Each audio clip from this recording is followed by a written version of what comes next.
The reverse lights are not working on this Mazda MX-5 NA. Let's see if we can fix them. First thing to do, check the bulbs. They are located in the boot or trunk for my American viewers. So you just pinch those two things there. And this is our reverse light bulb holder here. So what we're going to do is we're going to pop the bulb out, and what you can do is you can put, if you have a multimeter, you can put the multimeter across those two terminals and see if you've got resistance. You can just simply look at the filament, which gives you a good indication. And we're also going to check the bulb holder for corrosion. Given that we've a battery right here beside us, we may as well just test the bulb the easy way. So, wire onto the negative terminal, just touch the bottom of the bulb off the positive, so we know the bulb is working. Now, using a multimeter, or if you don't have a multimeter, you can use a test light, you can measure for voltage. So what I'm going to do first of all is just test to make sure that the path on the negative side of the bulb holder, which is the little terminal here, is good. So we're going to put a positive on the battery, like so. And we're getting 12 volts, so that means it's got a path to ground through the bulb holder. Now we're going to get our positive into the centre of the bulb holder here. And we're going to have a look and see. And we've got basically nothing there. So that would suggest to me that the problem is further downstream.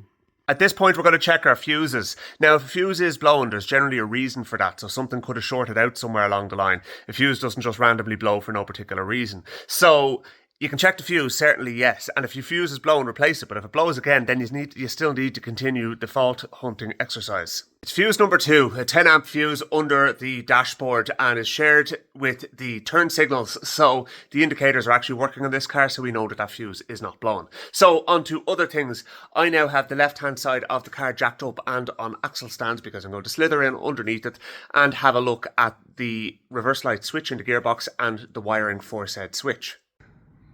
Looking underneath your car at the bottom of the gearbox, you can see that little hex-shaped jobby up there. That is your reverse light switch, and there is wiring going onto that, which goes up and over the gearbox, conveniently enough. So what we're going to do is we're actually going to take that out, and we're going to take the wiring off, and we're going to check it all out. And the connector should be on the other side of the car. We're going to go looking for that now in a second. The wiring goes through a metal clip on the top of the gearbox there. You can kind of bend that out of the way and reveal the wiring then. And if you look over the far side, you'll see they are kind of bullet terminals. Not to be confused with the other ones up there, which are for the neutral safety switch as far as I can tell. But these are the ones that you want to disconnect. So we have them disconnected, and we've also got the wires off the reverse light switch itself. So we're going to do two things here. One is we're going to bridge those two out with a little flying crocodile clip type lead here that I have. Sorry, it's kind of hard working under the car, but that's what I'm going to use to bridge it out. And we're also going to check that for continuity with the car in reverse. And there's continuity through that, and we check for 12 volts on one side of that, and we've got 12 volts on one side of that, and we bridge them out, and the reverse lights still don't come on. It means that the problem is behind this point in the car, or is with the reverse light switch itself if we don't get continuity through it. So I'm going to do a few measurements. Next to impossible to film, folks, but take my word for it that there is 12 volts coming in on one of these wires, and we are we're good on that front. So we've got power coming to the switch, and I've measured continuity between these 2 points here as well, and we do have continuity, so that means power will be able to get through the switch.